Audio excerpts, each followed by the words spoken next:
അടുത്ത സെക്ഷൻ എന്ന് പറയുന്നത് സെക്ഷൻ 137 ആണ്. സെക്ഷൻ 137ഉം സെക്ഷൻ 92ഉം ഏതൊരു കമ്പനി ആണെങ്കിലും വളരെ ഇമ്പോർട്ടൻ്റ് ആയിട്ടുള്ള രണ്ട് സെക്ഷൻസ് ആണ്. കാര്യം ഇത് രണ്ടിൻ്റെയും കംപ്ലയൻസ് ഉറപ്പുവരുത്തണം എല്ലാ വർഷവും. ഏതൊരു കമ്പനി ആണെങ്കിലും, അത് പ്രൈവറ്റ് ആകാം, പബ്ലിക് ആകാം, ലിസ്റ്റഡ് ആകാം, IFSC ആകാം, ഏത് കമ്പനി ആണെങ്കിലും ഈ ഒരു പെർട്ടിക്കുലർ രണ്ട് സെക്ഷനിലെ സെക്ഷൻ 92ഉം സെക്ഷൻ 137ഉം വളരെ ഇമ്പോർട്ടൻ്റാണ്. എന്താണ് ഈ രണ്ട് സെക്ഷനിൽ പറയുന്നതെന്ന് വെച്ചാൽ, ഒരു കമ്പനി ആണെങ്കിൽ വർഷാവർഷം രജിസ്ട്രാറിന് ചില കാര്യങ്ങൾ അയക്കണം. സെക്ഷൻ 92 പ്രകാരം ആനുവൽ റിട്ടേണും സെക്ഷൻ 137 പ്രകാരം ആനുവൽ ഫിനാൻഷ്യൽ സ്റ്റേറ്റ്മെൻറ്റ്സും അയക്കണം. ക്ലിയർ ആയോ? അപ്പോൾ സെക്ഷൻ 137 എന്താ പറയുന്നത്? ഒരു കമ്പനി ആണെങ്കിൽ ആനുവലി അവർ എന്തായക്കണം? രജിസ്ട്രാറിന് ഫിനാൻഷ്യൽ സ്റ്റേറ്റ്മെൻറ്റ്സ് അയച്ചു കൊടുക്കണം. അവരുടെ ആനുവൽ ഫിനാൻഷ്യൽ സ്റ്റേറ്റ്മെൻറ്റ്സ് അയച്ചു കൊടുക്കണം. ഇനി ഞാനൊരു എക്സാമ്പിൾ പറയാണ്, സെർച്ച് കേട്ടോ. നമ്മളൊരു ഫിനാൻഷ്യൽ ഇയർ എടുക്കുകയാണ്, 2019-2020. 2019-2020യുടെ ഫിനാൻഷ്യൽ ഇയർ എൻഡ് എന്ന് പറയുന്നത് 31 മാർച്ച് 2020 ആണല്ലോ. ഈ ഒരു ഫിനാൻഷ്യൽ ഇയർ എൻഡ് ആകുമ്പം ഒരു മാനേജ്മെൻറ്റിൽ ഒരാൾക്കൊരു ഡ്യൂട്ടി വരും. ആരാണത്? CFOയ്ക്ക് ഒരു ഡ്യൂട്ടി വരും. എന്ത് ചെയ്യാൻ? ഫിനാൻഷ്യൽ സ്റ്റേറ്റ്മെൻറ്റ്സ് എല്ലാം കമ്പൈൽ ചെയ്യാൻ ആണല്ലോ. ഫിനാൻഷ്യൽ സ്റ്റേറ്റ്മെൻറ്റ്സ് കമ്പൈൽ ചെയ്തതിന് ശേഷം ഇത് ആർക്ക് അയച്ചു കൊടുക്കും? ബോർഡിന് അയക്കുന്നതിന് മുമ്പ് ഓഡിറ്റ് കമ്മിറ്റി ഉണ്ടെങ്കിൽ ഓഡിറ്റ് കമ്മിറ്റിക്ക് അയച്ചു കൊടുക്കും.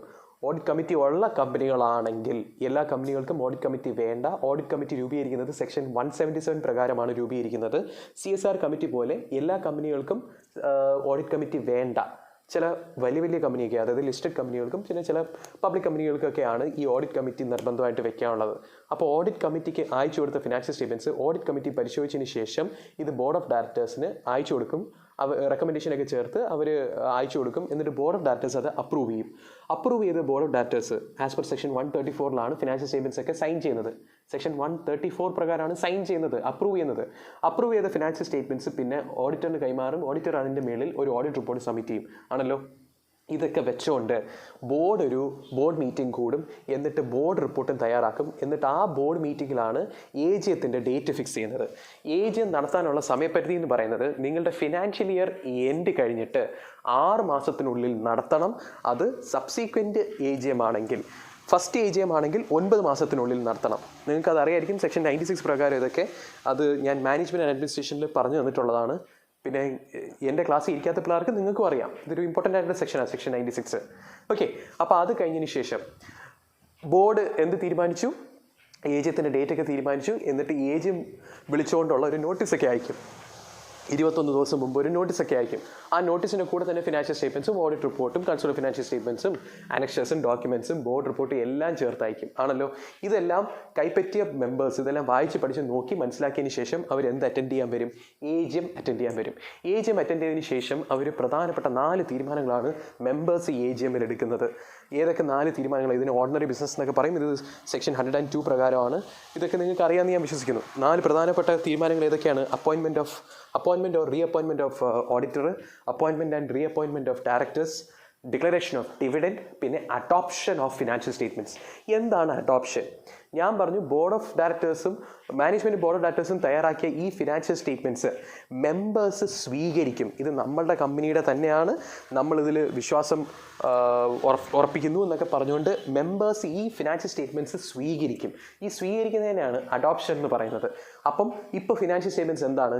സൈൻഡ് ഫിനാൻഷ്യൽ സ്റ്റേറ്റ്മെൻറ്റ്സ് ആണ്. It is adopted financial statements also. എവിടെയാണ് അഡോപ്ഷൻ നടക്കുന്നത്? AGMലാണ് അഡോപ്ഷൻ നടക്കുന്നത്. അപ്പോൾ ഈ അഡോപ്റ്റഡ് ഫിനാൻഷ്യൽ സ്റ്റേറ്റ്മെൻറ്റ്സ് AGMൽ അഡോപ്റ്റ് ചെയ്ത ഈ ഫിനാൻഷ്യൽ സ്റ്റേറ്റ്മെൻറ്റ്സ് ആയിരിക്കണം രജിസ്ട്രാറിന് സെക്ഷൻ 137 പ്രകാരം നിങ്ങൾ അയച്ചു കൊടുക്കാനുള്ളത് വർഷാവർഷം. ഇനി ഇത് അയച്ചു കൊടുക്കാനുള്ള സമയപരിധി എന്ന് പറയുന്നത് 30 days from the end of the AGM date. അപ്പം AGM നടത്തിയിട്ട് 30 ദിവസത്തിനുള്ളിൽ ഈ അഡോപ്റ്റഡ് ഫിനാൻഷ്യൽ സ്റ്റേറ്റ്മെൻറ്റ്സ് ആയിരിക്കണം ഇനി കമ്പനി ആർക്ക് അയച്ചു കൊടുക്കാനുള്ളത്? രജിസ്ട്രാറിന് അയച്ചു കൊടുക്കാനുള്ളത്. ക്ലിയർ ആയോ? ആ ഒരു പ്രോസസ്സ് ക്ലിയർ ആയോ? എന്നാൽ ബുക്കിലോട്ടൊന്ന് നോക്കിയേ, page number 9.44. This section provides that copies of financial statement, including consolidated financial statement, if any, along with all documents annexed to financial statements and adopted at AGM shall be filed with the registrar. ആണല്ലോ. അപ്പം അടുത്ത പേജിൽ ഒരു diagram ഒക്കെ കൊടുത്തിട്ടുണ്ട്. തൽക്കാലം ആ diagram നോക്കണ്ട. കാര്യം 3 കാര്യങ്ങളാണ് ആ ഡയഗ്രത്തിൽ പറയുന്നത്. അതിനകത്തുള്ള ഒരു കാര്യം ഞാൻ ഇതിനായിട്ട് പറഞ്ഞിട്ടുള്ളൂ. Filing of financial statements. A copy of the financial statements, including consolidated financial statements, if any, along with the documents which are required to be or attached to such financial statements under this Act, duly adopted at the AGM, shall be filed with the registrar within 30 days of the date of AGM in such manner with such fees or additional fees as may be prescribed. ആണല്ലോ. അപ്പം ഈ 30 ദിവസത്തിനുള്ളിൽ AGM നടന്ന് 30 ദിവസത്തിനുള്ളിൽ എന്ത് അയച്ചു കൊടുക്കണം? Financial statements അയച്ചു കൊടുക്കണം. ഈ ഫിനാൻഷ്യൽ സ്റ്റേറ്റ്മെൻറ്റ്സ് അയച്ചു കൊടുക്കുന്നതിൻ്റെ ഫോമാണ് AOC4. അപ്പം AOC3 തൊട്ട് മുമ്പ് പറഞ്ഞു, AOC4 ഇപ്പോൾ പറയുന്നു. AOC4 മനസ്സിലായല്ലോ. AOC4 ഫോർമാറ്റിലായിരിക്കണം നിങ്ങൾ എന്ത് അയച്ചു കൊടുക്കണം? നിങ്ങളൊരു കമ്പനി ഫിനാൻഷ്യൽ സ്റ്റേറ്റ്മെൻറ്റ്സ് രജിസ്റ്ററിന് അയച്ചു കൊടുക്കാനുള്ളത് AOC4 ഫോർമാറ്റിലാണ്. ക്ലിയർ ആയോ? അയച്ചു കൊടുക്കാനുള്ള സമയപ്പറ്റി AGM നടന്ന് അഡോപ്റ്റഡ് ഫിനാൻഷ്യൽ സ്റ്റേറ്റ്മെൻറ്റ്സ് അയച്ചു കൊടുക്കണം 30 ദിവസത്തിനുള്ളിൽ. ക്ലിയർ ആയോ? തൊട്ട് താഴെ ആസ് പെർ റൂൾ 3 എന്ന് കിടക്കുന്നുണ്ടോ? റൂൾ 3ൽ എന്താ പറയുന്നത് വെച്ചാൽ, ഞാൻ പറഞ്ഞു AOC4 ഫോർമാറ്റിൽ അയച്ചു കൊടുക്കണം കമ്പനീസ് വർഷാവർഷം അവരുടെ ആനുവൽ ഫിനാൻഷ്യൽ സ്റ്റേറ്റ്മെൻറ്റ്സ് ആണല്ലോ. ഇനി ചില കമ്പനീസ്, അത് ഏത് കമ്പനീസാണെന്ന് കുറച്ച് കഴിയുമ്പോൾ ഞാൻ പറഞ്ഞുതരാം. ചില കമ്പനീസ് അവർ AOC4 XBRL ഫോർമാറ്റിൽ അയച്ചു കൊടുക്കണം. ഏത് ഫോർമാറ്റിൽ? XBRL. XBRL എന്ന് പറഞ്ഞാൽ extensible business reporting language format എന്ന് പറയുന്ന ഒരു സെപ്പറേറ്റ് ഒരു ഫോർമാറ്റ് ഉണ്ട്. ചില വലിയ വലിയ കമ്പനീസ്, അതായത് ലിസ്റ്റഡ് കമ്പനീസും പിന്നെ ചില പബ്ലിക് കമ്പനീസ്, വലിയ വലിയ പബ്ലിക് കമ്പനീസ് അവർ ഏത് ഫോർമാറ്റിലാണ് അയച്ചു കൊടുക്കാനുള്ളത്? AOC4 XBRL ഫോർമാറ്റിലാണ് അയച്ചു കൊടുക്കാനുള്ളത്. ക്ലിയർ ആയോ? അപ്പം അതാണ് ഈ റൂൾ 3ൽ പറയുന്നത്. As per Rule 3 of the Companies, filing of documents and forms in Extensible Business Reporting Language Rules 2015. അപ്പോൾ ഏത് റൂൾസ് പ്രകാരമാണ്? ഈ റൂൾസ് 2015 പ്രകാരം the following class of companies shall file their financial statements and other documents under Section 137 of the Act with the registrar in e-form AOC4 XBRL as per annexure 1. Annexure 1 ഉണ്ട്, annexure 2 ഉണ്ട്. അതെന്താണെന്ന് ഞാൻ കുറച്ച് കഴിയുമ്പോൾ പറഞ്ഞുതരാം. അപ്പോൾ ഏതൊക്കെ കമ്പനീസാണ് AOC4 XBRL ഫോർമാറ്റിൽ ഫയൽ ചെയ്യാനുള്ളത്? Companies listed with stock exchanges in India and their Indian subsidiaries. അതായത് ലിസ്റ്റഡ് കമ്പനീസും ഇന്ത്യയിൽ ലിസ്റ്റ് ചെയ്യപ്പെട്ട ലിസ്റ്റഡ് കമ്പനീസും അവരുടെ സബ്സിഡറീസും എങ്ങനെ ഫയൽ ചെയ്യണം? വർഷാവർഷം സെക്ഷൻ 137 പ്രകാരം ഫിനാൻഷ്യൽ സ്റ്റേറ്റ്മെൻറ്റ്സ് XBRL ഫോർമാറ്റിൽ, AOC4 XBRL ഫോർമാറ്റിൽ ഫയൽ ചെയ്യണം. ആദ്യത്തെ കമ്പനീസ്. രണ്ടാമത്തത് companies having paid up capital of 5 crores or above. അതായത് നിങ്ങളുടെ കമ്പനിയുടെ പെയ്ഡ് അപ്പ് ക്യാപിറ്റൽ എന്ന് പറയുന്നത് 5 കോടിയോ അതിന് മുകളിലോ ആണെങ്കിൽ നിങ്ങൾ ഏത് ഫോർമാറ്റിലായിരിക്കണം 137 പ്രകാരം ഫിനാൻഷ്യൽ സ്റ്റേറ്റ്മെൻറ്റ്സ് ഫയൽ ചെയ്യാനുള്ള? AOC4 XBRL. അതുകൂടാതെ companies having turnover of 100 crores or more. അപ്പം നിങ്ങൾ പെയ്ഡ് അപ്പ് ഷെയർ ക്യാപിറ്റലിൻ്റെ ക്രൈറ്റീരിയ സാറ്റിസ്ഫൈ ചെയ്യുന്നത്. എന്നാൽ ടേൺ ഓവർ നോക്കുക. ടേൺ ഓവർ നിങ്ങളുടേത് 100 crores അല്ലെങ്കിൽ അതിന് മേളിലുണ്ട് എന്നാൽ നിങ്ങൾ ഏത് ഫോർമാറ്റിൽ ഫയൽ ചെയ്യണം? XBRL ഫോർമാറ്റിൽ ഫയൽ ചെയ്യണം. അടുത്തത്, നിങ്ങളുടെ കമ്പനി ഇന്ത്യസ് ഫോളോ ചെയ്യുന്ന കമ്പനിയാണെങ്കിൽ, ഇന്ത്യസ് പാലിച്ചുകൊണ്ട് ഫിനാൻഷ്യൽ സ്റ്റേറ്റ്മെൻറ്റ്സ് പ്രിപ്പയർ ചെയ്യുന്ന കമ്പനിയാണെങ്കിൽ നിങ്ങളും XBRL ഫോർമാറ്റിൽ ഫയൽ ചെയ്യണം നിങ്ങളുടെ AOC4. തൊട്ട് താഴെ all companies which are required to prepare their financial statements in accordance with companies Indian accounting standards rules 2015. Okay. അതേപോലെ സാധാ അക്കൗണ്ടിംഗ് സ്റ്റാൻഡേർഡ് റൂൾസും ഉണ്ട്. അപ്പോൾ സാധാ അക്കൗണ്ടിംഗ് സ്റ്റാൻഡേർഡ്സും നിങ്ങൾ പ്രിപ്പയർ ചെയ്യും. അത് 2006 റൂൾസാണ്. അതുകൂടാതെ ഇന്ത്യൻ അക്കൗണ്ടിംഗ് സ്റ്റാൻഡേർഡ് റൂൾസ് പ്രകാരവും നിങ്ങൾ പ്രിപ്പയർ ചെയ്യും. നിങ്ങൾ ഇന്ത്യൻ അക്കൗണ്ടിംഗ് സ്റ്റാൻഡേർഡ്സ് ഫോളോ ചെയ്ത് പ്രിപ്പയർ ചെയ്യുന്ന ഫിനാൻഷ്യൽ സ്റ്റേറ്റ്മെൻറ്റ്സ് ആണെങ്കിൽ നിങ്ങൾ എങ്ങനെ അയക്കണം? AOC4 XBRL ഫോർമാറ്റിൽ അയക്കണം. ക്ലിയർ ആയോ? ഇനി തൊട്ട് താഴെ, provided that the companies preparing their financial statements under the company's accounting standards rules 2006 shall file the statements using the taxonomy provided in Annexure 2. അപ്പോൾ Annexure 2 ഉപയോഗിക്കുന്നത് സാധാ അക്കൗണ്ടിംഗ് സ്റ്റാൻഡേർഡിനും Annexure 1 ഉപയോഗിക്കുന്നത് and companies preparing their financial statements under companies Indian accounting standards rules 2015 shall file statements using taxonomy provided in Annexure 2. 2A എന്നും കൂടെ ഉണ്ട്. തൊട്ട് താഴെ കണ്ടോ 2A എന്നാണ്. Annexure 2A എന്നാണ്. ഓക്കെ. അപ്പോൾ ഇന്ത്യൻ അക്കൗണ്ടിംഗ് സ്റ്റാൻഡേർഡ്സ് ആണെങ്കിൽ, ഇന്ത്യസ് ആണെങ്കിൽ Annexure 2A, സാധാ അക്കൗണ്ടിംഗ് സ്റ്റാൻഡേർഡ്സ് ആണെങ്കിൽ Annexure 2. ഓക്കെ. പിന്നെ തൊട്ട് താഴെ കൊടുത്തിരിക്കുന്നതെന്ന് വെച്ചാൽ ഏതൊക്കെ കമ്പനീസിന് ഈ AOC4 XBRL ഫോർമാറ്റിൽ ഫയൽ ചെയ്യേണ്ട. അതായത് ഈ മേളിൽ പറഞ്ഞിരിക്കുന്ന 4 ക്രൈറ്റീരിയയിൽ നിങ്ങൾ പെടുന്നതാണ്. പക്ഷേ എന്നാലും നിങ്ങളൊരു ബാങ്കിങ് കമ്പനിയോ NBFC കമ്പനിയോ ഇൻഷുറൻസ് കമ്പനിയോ ഹൗസിംഗ് ഫിനാൻസ് കമ്പനിയോ ആണെങ്കിൽ നിങ്ങൾ AOC4 XBRL ഫോർമാറ്റിൽ ഫയൽ ചെയ്യേണ്ട. അപ്പം നിങ്ങളൊരു ബാങ്കിങ് കമ്പനിയാണ്. നിങ്ങളുടെ ടേൺ ഓവർ എങ്ങനെ നോക്കിയാലും 100 crores മേളിലാണ്. പക്ഷേ യഥാർത്ഥത്തിൽ നിങ്ങൾ XBRL ഫോർമാറ്റ് വേണോ ഇത് ഫയൽ ചെയ്യാൻ നിങ്ങളുടെ ഫിനാൻഷ്യൽ സ്റ്റേറ്റ്മെൻറ്റ്സ്. പക്ഷേ നിങ്ങൾക്കൊരു എക്സംഷൻ ഉണ്ട്. നിങ്ങൾ ബാങ്കിങ് കമ്പനിയായിട്ട് നിങ്ങൾ ഏത് ഫോർമാറ്റ് ഉപയോഗിക്കേണ്ട? ഫയൽ ചെയ്യുമ്പം XBRL ഫോർമാറ്റ് ഉപയോഗിക്കേണ്ട. അതാണ് തൊട്ട് താഴെ കൊടുത്തിരിക്കുന്നത്. Provided that non banking financial companies, housing finance companies and companies engaged in the business of banking and insurance sector R exempted from filing of financial statements under these rules. These rules എന്ന് പറഞ്ഞാൽ XBRL rules. Clear ആയോ? രണ്ടാമത്തെ point ഇവിടെ കിടക്കുന്നുണ്ടോ? ശ്രദ്ധിച്ച് കേൾക്കുക. നിങ്ങൾ പഠിക്കുന്ന XBRL rules എന്ന് പറഞ്ഞാൽ റൂൾസ് 2015 ആണ് അല്ലേ? പണ്ട് പഴയ കമ്പനീസ് ആക്ട്, അതായത് 1956 ഒരു XBRL റൂൾസ് ഉണ്ടായിരുന്നു. അത് റൂൾസ് 2011 ആണ്. അപ്പോൾ അതിനകത്ത് ചില കണ്ടീഷൻസ് മീറ്റ് ചെയ്യുന്ന കമ്പനി ആണെങ്കിൽ നിങ്ങൾ XBRL ഫോർമാറ്റിൽ ഫയൽ ചെയ്യണം. പഴയ കമ്പനീസ് ആക്ടിൻ്റെ റൂൾസ് ആണ് അതൊക്കെ. ഓക്കെ, അപ്പോൾ ആ പണ്ട് നിങ്ങൾ ആ റൂൾസ് പ്രകാരം ഫയൽ ചെയ്തുകൊണ്ടിരിക്കുകയായിരുന്നു. പുതിയ റൂൾസ് വന്നപ്പോൾ നിങ്ങൾ ഈ ക്രൈറ്റീരിയയിൽ പെടുന്നില്ല. അതായത് നിങ്ങളുടെ turn over 100 crores or more ആണെങ്കിൽ നിങ്ങൾ XBRL ഫോർമാറ്റിൽ ഫയൽ ചെയ്യണമെന്നാണല്ലോ ഈ പുതിയ റൂൾസ് പ്രകാരം. പണ്ട് 50 crores ആയിരുന്നെന്ന് വിചാരിച്ചോ, അപ്പോൾ ഇപ്പോൾ അത് 100 crores ആയി. അപ്പോൾ ഇപ്പോൾ നിങ്ങൾക്ക് ആപ്ലിക്കബിലിറ്റി ഉണ്ടോ XBRL ഫോർമാറ്റിൽ ഫയൽ ചെയ്യാൻ? ഇല്ല, യഥാർത്ഥത്തിലില്ല. പക്ഷേ പണ്ട് നിങ്ങൾ XBRLൻ്റെ ഫോർമാറ്റിൽ ഫയൽ ചെയ്തുകൊണ്ടിരുന്നു പഴയ റൂൾസ് പ്രകാരം. എന്നാൽ പുതിയ റൂൾസ് വന്നതിന് ശേഷം നിങ്ങൾക്ക് ആപ്ലിക്കബിലിറ്റി ഇല്ലേലും നിങ്ങൾ പണ്ട് ഫയൽ ചെയ്തുകൊണ്ട് ഇപ്പോഴും നിങ്ങൾ ഏത് ഫോർമാറ്റിൽ തന്നെ ഫയൽ ചെയ്യേണ്ടി വരും? XBRL ഫോർമാറ്റിൽ തന്നെ ഫയൽ ചെയ്യേണ്ടി വരും. അതാണ് ഈ സെക്കൻഡ് പോയിന്റ് പറയുന്നത്. ശ്രദ്ധിച്ചേട്ടെ, the companies which have filed their financial statements under subsection 1 and erstwhile rules, erstwhile എന്ന് പറഞ്ഞാൽ പണ്ടുള്ള റൂൾസ്, അതായത് 2011 rules, shall continue to file their financial statements and other documents though they may not fall under the class of companies specified therein in succeeding years. അപ്പോൾ ഇനി വരാൻ പോകുന്ന വർഷങ്ങളിലും പണ്ട് XBRL നിങ്ങൾ ഫയൽ ചെയ്തിട്ടുണ്ടെങ്കിൽ നിങ്ങൾ ഇനിയും XBRL ഫയൽ ചെയ്യണം എന്നാണ് ഉദ്ദേശിക്കുന്നത്. ചുരുക്കത്തിൽ ഇത്രയേ ഉള്ളൂ. ഒരു തവണ നിങ്ങൾക്ക് XBRL ആപ്ലിക്കബിലിറ്റി വന്നാൽ പിന്നെ ഇനി വരാൻ പോകുന്ന എല്ലാ വർഷവും നിങ്ങൾ XBRL തന്നെ ഫയൽ ചെയ്യണം. അത്രയേ ഉള്ളൂ. ക്ലിയർ ആയോ? അടുത്തെന്ന് പറയുന്നത് financial statements are not adopted.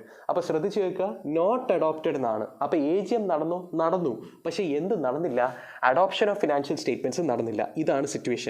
തൊട്ട് മേലിൽ പറഞ്ഞിരിക്കുന്നത് ഐഡിയൽ സിറ്റുവേഷൻ ആണ്. അതായത് AGM നടന്നു, അഡോപ്ഷൻ നടന്നു, എന്നാൽ 30 ദിവസത്തിനുള്ളിൽ ഫയൽ ചെയ്യണം. ചില കമ്പനീസ് XBRL ഫോർമാറ്റ് ഫയൽ ചെയ്യണം. അതുവരെയാണ് നമ്മൾ പഠിച്ചത്. ഇനി നടക്കാൻ പോകുന്ന സാഹചര്യങ്ങൾ എന്ന് പറയുന്നതെന്ന് വെച്ചാൽ, ഒന്ന്, AGM നടത്തി, പക്ഷേ എന്ത് ചെയ്തില്ല? അഡോപ്ഷൻ ഓഫ് അക്കൗണ്ട്സ് നടന്നില്ല. അതിൻ്റെ ഒരു റീസൺ എന്ന് പറഞ്ഞാൽ AGM തുടങ്ങിയതിന് ശേഷം കോറത്തിൻ്റെ കൗണ്ട് എടുത്തപ്പോൾ കോറം തികയുന്നില്ലെങ്കിൽ ആ AGM അവിടെ വെച്ച് എന്താകും? അഡ്ജേൺ ആകും. Adjourned for want of quorum ആകും. കോറം ഇല്ലാത്തത് കൊണ്ട് അഡ്ജേൺ ചെയ്യേണ്ടി വരും. ക്ലിയർ ആയോ? അപ്പം അങ്ങനെ അഡ്ജേൺ ചെയ്ത ഒരു AGM ആണെങ്കിൽ അവിടെ എന്ത് നടന്നിട്ടില്ല? അഡോപ്ഷൻ ഓഫ് അക്കൗണ്ട്സ് നടന്നിട്ടില്ല. AGM നടന്നു, പക്ഷേ അത് അഡ്ജേൺ ആയി. പറഞ്ഞത് പിടികിട്ടിയെന്ന് ഞാൻ വിശ്വസിക്കുന്നു. എന്നാൽ ഞാൻ മുന്നോട്ട് പോകാമല്ലോ. ശരി, അപ്പോൾ ഒരു AGM നടന്നു. ഇമാജിൻ 10th സെപ്റ്റംബറിൽ നടത്തിയ AGM ആണ്. Okay, board of directors 10th സെപ്റ്റംബറിൽ AGM വിളിച്ചു കൂട്ടി. മെമ്പേഴ്സ് വന്നു, പക്ഷേ എടുത്ത് നോക്കിയപ്പോഴത്തേക്ക് മെമ്പേഴ്സ് എത്ര ഇല്ലായിരുന്നു? കോറം തികയുന്ന അത്രയും മെമ്പേഴ്സ് ഇല്ലായിരുന്നു. അപ്പോൾ AGM ഓട്ടോമാറ്റിക്കലി എന്താവും? അഡ്ജേൺഡ് ആകും. Next week same time same day adjourn ആകും. ആണല്ലോ. അപ്പോൾ എന്ത് ചെയ്യണം?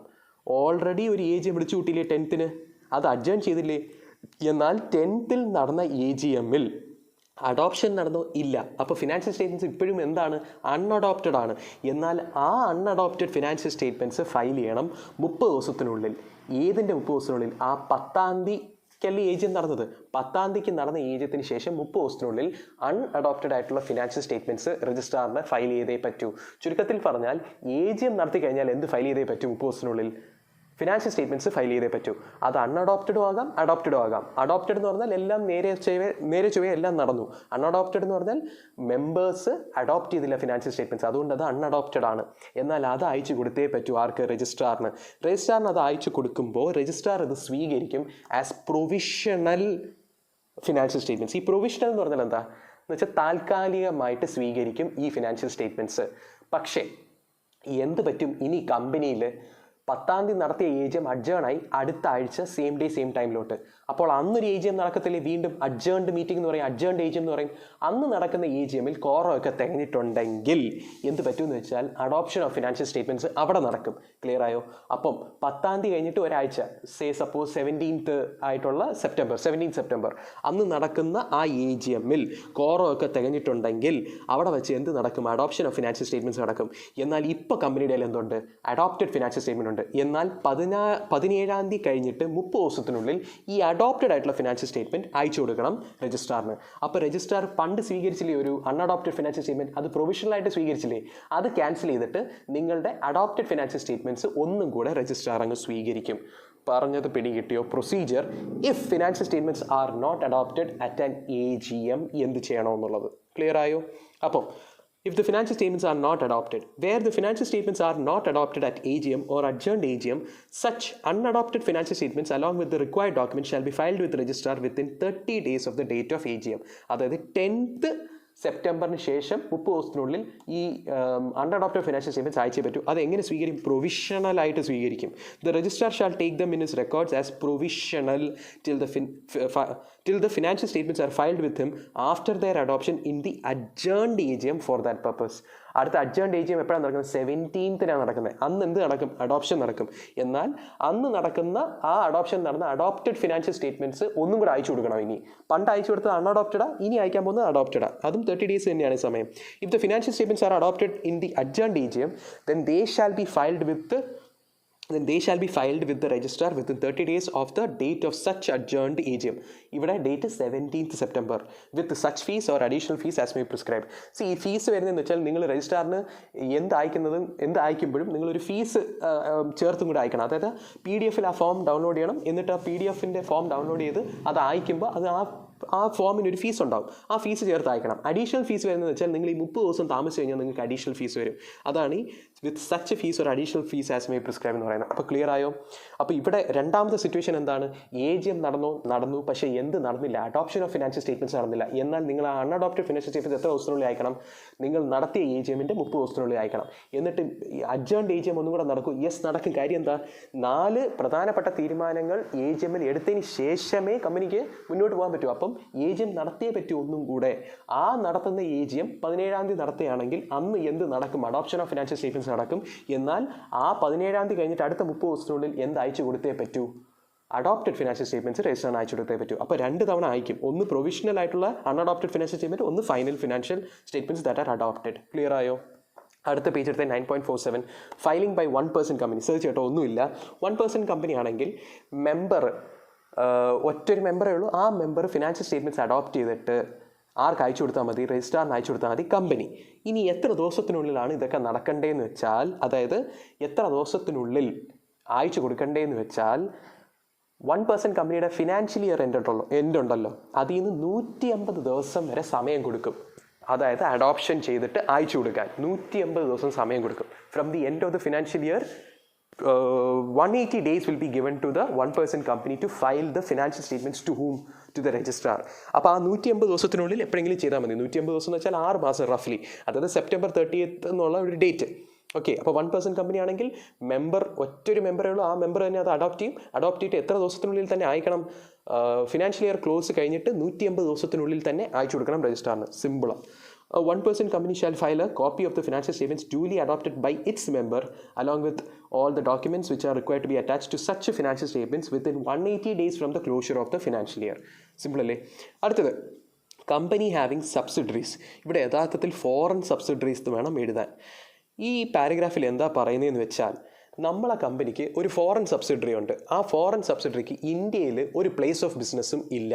അപ്പോൾ ഇന്ത്യയിൽ അത് പ്രവർത്തിക്കുന്ന ഒരു ഫോറിൻ സബ്സിഡറി ആണോ? അല്ല, തികച്ചും അന്യനാട്ടിൽ പ്രവർത്തിക്കുന്ന ഒരു ഫോറിൻ സബ്സിഡറിയാണ്. എന്നാൽ നമ്മളെന്ന് പറയുന്ന ഹോൾഡിംഗ് കമ്പനി ഈ ഫോറിൻ സബ്സിഡറിയുടെ ഫിനാൻഷ്യൽ സ്റ്റേറ്റ്മെൻറ്റും കൂടെ അയച്ചു കൊടുക്കണം. കാര്യം ആ ഫോറിൻ സബ്സിഡറിക്ക് 137 ആപ്ലിക്കബിൾ അല്ല. അപ്പോൾ ആ ഫോറിൻ സബ്സിഡറിക്ക് കൊടുക്കേണ്ട ആവശ്യമില്ല, ഫിനാൻഷ്യൽ സ്റ്റേറ്റ്മെൻറ്റ്സ് കൊടുക്കേണ്ട ആവശ്യമില്ല.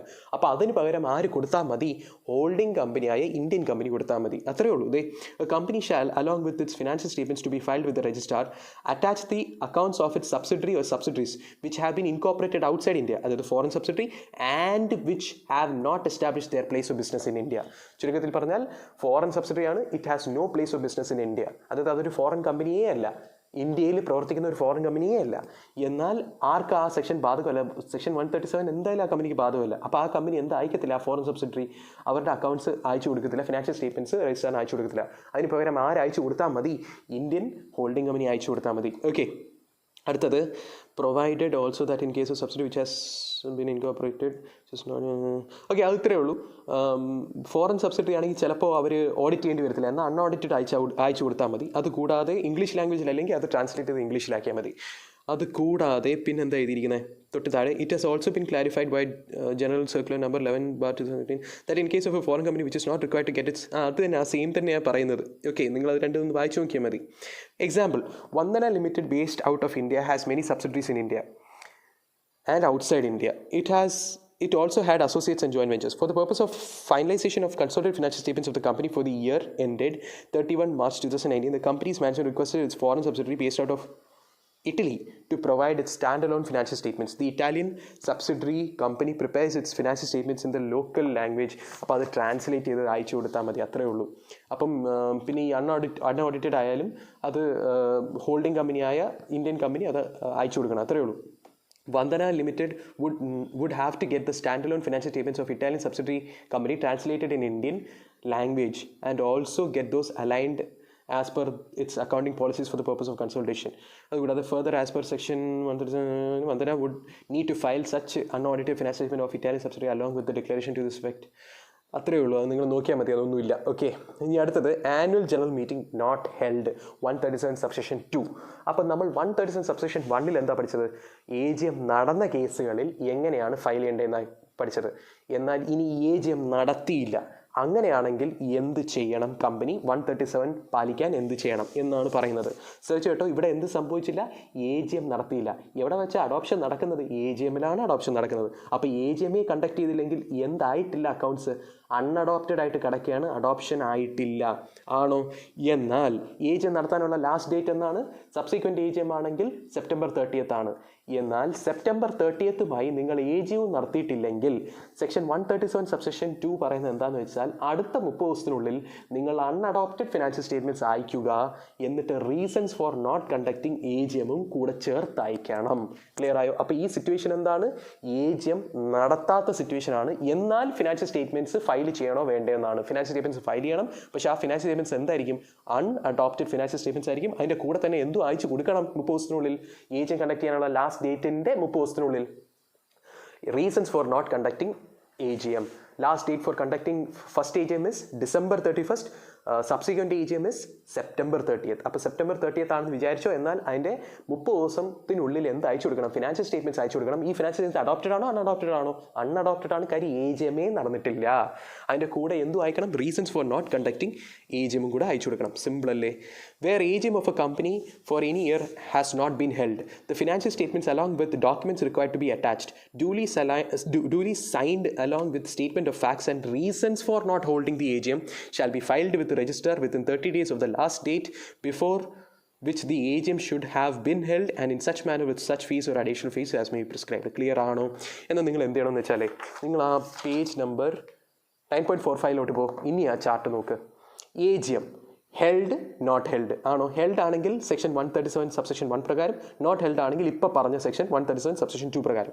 ഹെൽഡ് ആണെങ്കിൽ അഡോപ്ഷൻ നടന്നിട്ടുണ്ടെങ്കിൽ AGM നടന്ന് 30 ദിവസത്തിനുള്ളിൽ അഡോപ്റ്റഡ് ഫിനാൻഷ്യൽ സ്റ്റേറ്റ്മെൻറ്റ്സ് അയച്ചു കൊടുക്കണം. അതാണ് ആ ഫസ്റ്റ് ലെഗ്. രണ്ടാമത്തെ ലെഗ് ഓഫ് 137 സബ്സെക്ഷൻ 1 അൺഅഡോപ്റ്റഡ് ആണ്. അപ്പോൾ AGM നടന്നു, പക്ഷേ എന്ത് നടന്നില്ല? അഡോപ്ഷൻ നടന്നില്ല. എന്നാൽ ആ അൺഅഡോപ്റ്റഡ് ഫിനാൻഷ്യൽ സ്റ്റേറ്റ്മെൻറ്റ്സ് ആദ്യം നടത്തിയ AGMത്തിൽ നിന്ന് 30 ദിവസത്തിനുള്ളിൽ അയച്ചു കൊടുക്കണം. അത് പ്രൊവിഷണലായിട്ട് ആര് സ്വീകരിക്കും? രജിസ്ട്രാർ സ്വീകരിക്കും. എന്നിട്ട് അഡ്ജേൺഡ് AGMൽ ഇത് അഡോപ്റ്റ് ചെയ്യുമ്പോൾ ആ അഡ്ജേൺഡ് AGM കഴിഞ്ഞിട്ട് 30 ദിവസത്തിനുള്ളിൽ അഡോപ്റ്റഡ് ഫിനാൻഷ്യൽ സ്റ്റേറ്റ്മെൻറ്റ്സ് അയച്ചു കൊടുക്കണം രജിസ്ട്രാറിന്. എന്നാൽ രജിസ്ട്രാർ അത് സ്വീകരിച്ചിട്ട് പ്രൊവിഷണൽ മാറ്റും. ആണല്ലോ? ഇപ്പുറത്തെ സൈഡിൽ നോട്ട് ഹെൽഡ് ആണെങ്കിൽ last day for holding AGM ഉണ്ട്, അതായത് 30 സെപ്റ്റംബർ. അതിൽ നിന്ന് 30 ദിവസത്തിനുള്ളിൽ എന്ത് അയച്ചു കൊടുക്കണം? അൺഅഡോപ്റ്റഡ് ആയിട്ടുള്ള ഫിനാൻഷ്യൽ സ്റ്റേറ്റ്മെൻറ്റ്സ് അയച്ചു കൊടുക്കണം. അതിൻ്റെ കൂടെ എന്ത് അയച്ചു കൊടുക്കണം? റീസൺസ് ഫോർ നോട്ട് ഹോൾഡിംഗ് AGMും അയച്ചു കൊടുക്കണം. അതാണ് ആ ഡയഗ്രാം. ഇപ്പോൾ പിടി കിട്ടിയല്ലോ. തിരിച്ചു വാ. Penalty provision 137 subsection 3. ഇവിടെ 2 പേർക്ക് പെനാൽറ്റി വരും. ആദ്യം കമ്പനിക്ക് വരുന്ന പെനാൽറ്റി എന്ന് പറയുന്നത് പെർ ഡേ പെനാൽറ്റിയാണ്. ഫെയിലിയർ ഉണ്ടെങ്കിൽ, അതായത് 30 ദിവസത്തിനുള്ളിൽ നിങ്ങൾ അയച്ചു കൊടുത്തില്ലെങ്കിൽ 31ാമത്തെ ദിവസം തൊട്ട് 31, 32, 33 അങ്ങനെ ഓരോ ദിവസവും നിങ്ങൾ 1000 രൂപ വെച്ച് പെനാൽറ്റി കൊടുക്കണം. ഈ ഫെയിലിയർ എന്ന് വരെയുണ്ട്. അതായത് 40ാമത്തെ ദിവസം അയച്ചത്, അപ്പോൾ എത്ര ദിവസം കഴിഞ്ഞിട്ട് അയച്ചത്? 10 ദിവസം. അപ്പോൾ എത്ര രൂപ കൊടുക്കേണ്ടി വരും? 1000 × 10, അതായത് 10000 രൂപ കൊടുക്കേണ്ടി വരും. പക്ഷേ ഈ 10000 രൂപ ഓർ 10 lakhs വിച്ചെവർ ഇസ് ലോവർ ആണ്. അതിൻ്റെ അർത്ഥം എന്താ? 10 ലക്ഷം വരെ സീലിംഗ് ലിമിറ്റ് ഉണ്ട്. ക്ലിയർ ആയോ? 10 ലക്ഷം എന്ന് പറയുമ്പം എത്ര ദിവസം നിങ്ങൾ അയക്കാതിരിക്കണം? 10 ലക്ഷം എന്ന് പറയുമ്പം divide by 1000, 10 lakh divide by 1000 ദിവസം നിങ്ങൾ അയക്കാതിരിക്കണം അല്ലേ? അത്രയും ദിവസമൊന്നും ആരും അയക്കാതൊന്നും ഇരിക്കത്തില്ല. ഓക്കെ, എന്തായാലും ഞാൻ ജസ്റ്റ് പറഞ്ഞതേ ഉള്ളൂ. കാര്യം അത് തന്നെ കുറേ വർഷങ്ങളാവും. കുറേ വർഷമാകുമ്പോൾ തന്നെ ഈ കമ്പനി സ്ട്രൈക്ക് ഓഫ് ഒക്കെ ആവും. ഓക്കെ, ഇനി സജസ്റ്റ് ഞാൻ പറഞ്ഞതേ ഉള്ളൂ. അപ്പോൾ ചുരുക്കത്തിൽ പെനാൽറ്റി എങ്ങനെയാണ്? കമ്പനിക്ക് പെർ ഡേ 1000 rupees ആണ്. നിങ്ങൾ അയക്കുന്നവരെ 1000 rupees കൊടുത്തേ പറ്റും. 30 ദിവസം കഴിഞ്ഞിട്ട് ഓരോ ദിവസവും 1000 rupees കൊടുക്കണം. ഇനി ഇത് കമ്പനിയുടെ പെനാൽറ്റി. കമ്പനിക്ക് വേണ്ടി പ്രവർത്തിക്കുന്ന മാനേജിംഗ് ഡയറക്ടറും CFO ഉണ്ടെങ്കിൽ അവർക്കും പെനാൽറ്റി ഉണ്ട്. അപ്പോൾ നിങ്ങളുടെ കമ്പനിയിൽ മാനേജിംഗ് ഡയറക്ടറോ CFO ഉണ്ടെങ്കിൽ അവർക്ക് പെനാൽറ്റി ഉണ്ട്. ഇനി അഥവാ മാനേജിംഗ് ഡയറക്ടർ CFO ഇല്ല, പക്ഷേ വേറെ ഏതോ ഡയറക്ടറിനാണ് ചുമതല ബോർഡ് ഏൽപ്പിച്ചിരിക്കുന്നത് എന്ത് ചെയ്യാൻ, 137 പ്രകാരം ഫിനാൻഷ്യൽ സ്റ്റേറ്റ്മെൻറ്റ്സ് ഫയൽ ചെയ്യാൻ. എന്നാൽ ആ ഡയറക്ടറിന്, ഇനി അഥവാ അങ്ങനെ ഒരു ഡയറക്ടർ ഇല്ലെങ്കിൽ എല്ലാ ഡയറക്ടേഴ്സിനും പറഞ്ഞു പിടിയോ, നിങ്ങളുടെ കമ്പനിയിൽ മാനേജിംഗ് ഡയറക്ടറും CFO ഉണ്ടെങ്കിൽ അവർക്കാണ് പെനാൽറ്റി. അവർ രണ്ടുപേരും ഇല്ലെങ്കിൽ ബോർഡ് ആരെയാണോ ചുമതലപ്പെടുത്തിയത്, ഏത് ഡയറക്ടറിനെയാണോ ചുമതലപ്പെടുത്തിയത് 137 പ്രകാരം ഫയൽ ചെയ്യാൻ, ആ ഡയറക്ടറിന്. ഇനി ആ ഡയറക്ടർ ഇല്ലെങ്കിൽ എല്ലാ ഡയറക്ടേഴ്സിനും പെനാൽറ്റി വരും. എന്താണ് ആ പെനാൽറ്റി എന്ന് പറയുന്നതെന്ന് വെച്ചാൽ, അവർക്ക് ഇംപ്രിസൺമെൻറ്റ് വരും, 6 മാസത്തേക്ക് അവർക്ക് അകത്ത് പോകാം. അല്ലെങ്കിൽ പെനാൽറ്റി അവർ അടയ്ക്കേണ്ടി വരും 1 ലക്ഷം രൂപ, അത് മാക്സിമം 5 ലക്ഷം വരെ പോകാം. അവർക്ക് ഭാഗ്യമുണ്ടെങ്കിൽ രണ്ടും ചേർത്ത് കിട്ടും. ക്ലിയർ ആയോ പറഞ്ഞത്? B point, the managing director and the CFO of the company, if any, and in the absence of the managing director and CFO, any other director who is charged with the board with the responsibility of complying with the provisions of this section. അങ്ങനെ ഒരു director ഉണ്ടെങ്കിൽ, ഇനി അഥവാ അങ്ങനെ ഒരു director ഇല്ലെങ്കിൽ, in the absence of any such director, all the directors of the company, penalty എങ്ങനെയാണ്? Punishable with imprisonment for a term which may extend to 6 months, or liable to a penalty which shall not be less than 1 lakh but which may extend to 5 lakh or both. Clear ആയോ? അപ്പോൾ അതൊരു ചാർട്ടല്ല, ഒരു ബോക്സിൽ അവർ കൊടുത്തിട്ടുണ്ട്. Same thing തന്നെ അവർ കൊടുത്തിരിക്കുന്നത്. നോക്കണ്ട, താഴെ example, the AGM of R Limited for laying the annual accounts there at for the year ended 31 March 2018 was not held. അപ്പോൾ AGM നടന്നോ? ഇല്ല. What remedies available with the company regarding compliance of the provisions of section 137 of the Companies Act for filing of copies of financial statements with the Register of Companies? അപ്പോൾ എന്ത് ചെയ്യണം? അൺഅഡോപ്റ്റഡ് ആയിട്ടുള്ള financial statements September 30th ഇന്ന് 30 ദിവസത്തിനുള്ളിൽ file ചെയ്യണം. കാര്യം last date for conducting AGM is September 30th ആണോ? In the present case, though AGM was not held, it ought to be held by 30th September 2018 under Section 96 of the Companies Act. Therefore, under the provisions of Section 137 Subsection 2, the financial statements along with the documents required to be attached under this Act, duly signed along with the statement of facts and reasons for not holding the AGM, shall be filed with the Register within 30 days of the last date before which AGM should have been held, that is 30th October.